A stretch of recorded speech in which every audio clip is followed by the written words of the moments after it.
I love my space, I love my work, and I love my routine. And for me to break that for somebody, it would just have to be like a really special person that fits into that puzzle and that is supportive of the things I'm doing. Have to be somebody that has taste in music. It have to be somebody that, you know, that I get along with so much to the point that when we're separate, I'm feeling like I can't function properly without their presence. I have come across it a few times. Yeah.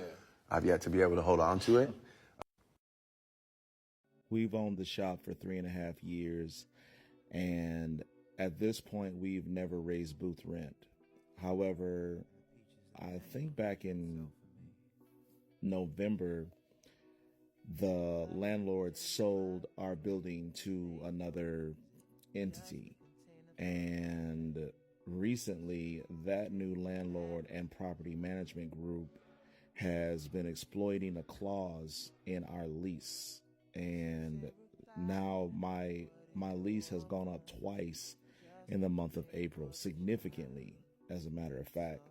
So although we haven't raised booth rent yet, we are getting to a point where it's on the table. And what we do in that situation is sit the staff down and let them know, hey, this is what our lease was, which is why booth rent was what it was, and now it's gone up, so booth rent goes up.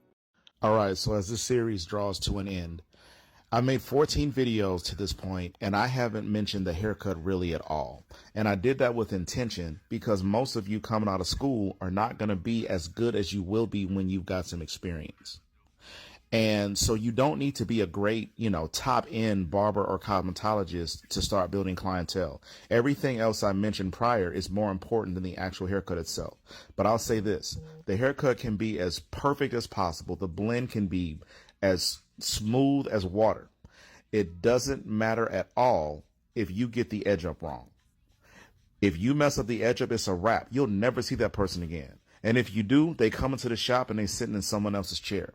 So my philosophy has always been do less because you can always do more. So I keep the edge up as far forward and as narrow as possible.